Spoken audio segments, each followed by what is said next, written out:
It is looking like Clarence Thomas isn't the only Supreme Court justice hiding some significant conflicts of interest. Take a look at this spicy little nugget in the news.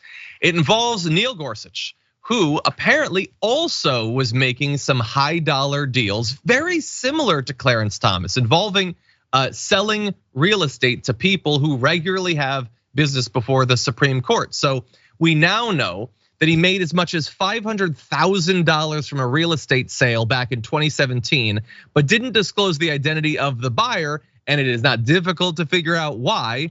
He's the chief executive of a law firm with extensive business before the Supreme Court. So what basically happened is you have this 3,000 square foot log home on the Colorado River. Sounds delightful. Doesn't it sound great to be rich sometimes? Anyway, he and his wife closed on the house a month later, paying $1.825 million. Gorsuch had a 20% stake in that real estate, so we expect that he made between $250,000 to $500,000 from the sale. The box for the identity of the purchaser was left blank. Maybe it was an oversight. Maybe it was just a little oopsie daisy, or maybe it was on purpose because he knew how bad that would look. Now, Brian Duffy, the chief executive, says, I don't know Gorsuch, I've never met him, I've never spoken to him, but that doesn't mean that they haven't interacted, at least indirectly. Since the sale, Greenberg has been involved, that's the company, has been involved in at least 22 cases before or presented to the court. You have cases in which Greenberg filed amicus briefs or represented parties.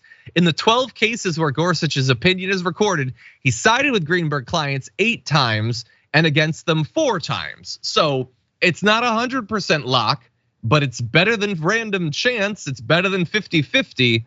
And maybe none of the real estate stuff, maybe the $500,000 that he made off of that had no effect whatsoever. Maybe he wasn't given any reason to believe that there would be future money to be made in real estate cases. But for a regular person, we might expect that potentially $500,000 being transferred would at least pique a person's interest.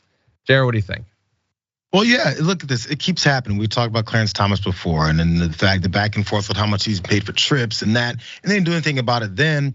They didn't look into any kind of investigative or ethics complaints about it then. Maybe they're getting there, who knows? But as these things these dominoes keep falling, I don't think we can expect much anything else except for, oh, I didn't know.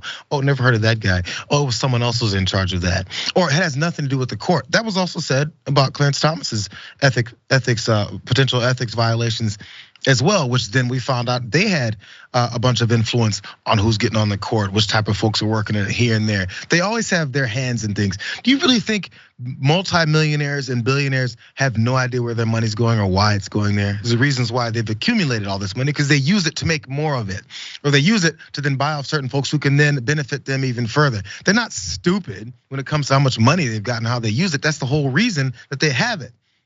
So we really gonna believe that these folks that go, oh, I have no idea. I just left this form incomplete for the first time ever on forms because I just didn't know what I was doing. Yo, that's incompetence. Why are you on the court? You can't finish a form? You don't know who you were talking to with your business contacts? Yo, it's either incompetence or it's an unethical, and it's these violations of these types of rules. Either way it goes, there's nothing good about this. It just hopes enough people will say, oh, he didn't know, I'll move on.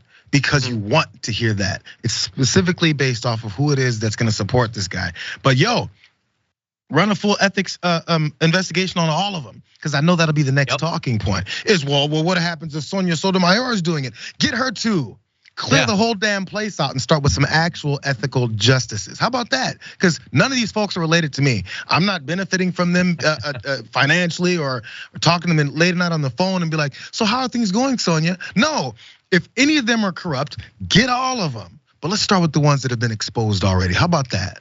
Yeah, no, 100%. Like, Sotomayor is not coming to my game nights. Doesn't even respond to the DMs. So I don't care. By the way, I'll go a step further. I hope that one of the Dems did something like this, because it appears to be the only hope we have that something actually happened in terms of ethics. I hope that they are wildly corrupt in the same way, so that maybe something will be done.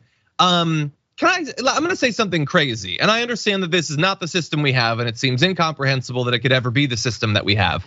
Why do we take as a given that judges, especially Supreme Court justices, should be able to be rich in the first place.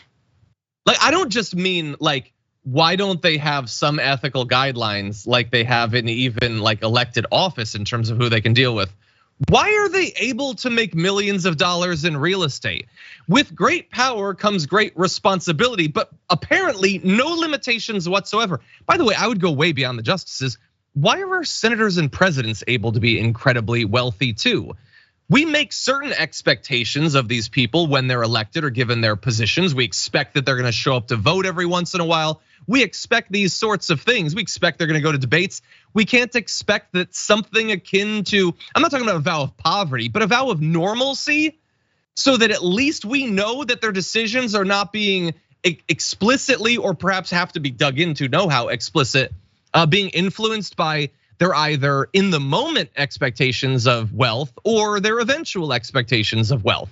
It'll never happen. We'll never have anything like that. But do you doubt for a second that that wouldn't produce better outcomes for people in terms of legislation and judicial opinions?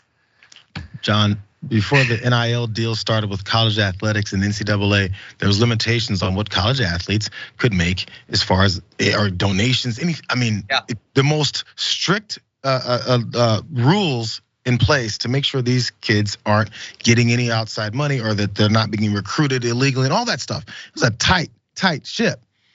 And we can't do this with our justices. Yo, we got people that say, these fast food companies, they should be paying folks minimum wage because it's only teenagers and teenagers can't make any. Why can't a 17-year-old make tons of money? I don't care if a 17-year-old is worth it and makes tons of money working at McDonald's or anywhere else. But we have this assumption that some folks are supposed to have limits on their income. But when it comes to people who have unlimited amounts of income already, give them more. Yeah, that is a great point. Like, you end up in a position where we have higher ethical obligations for beach volleyball players than Supreme Court justices. What the hell is going on?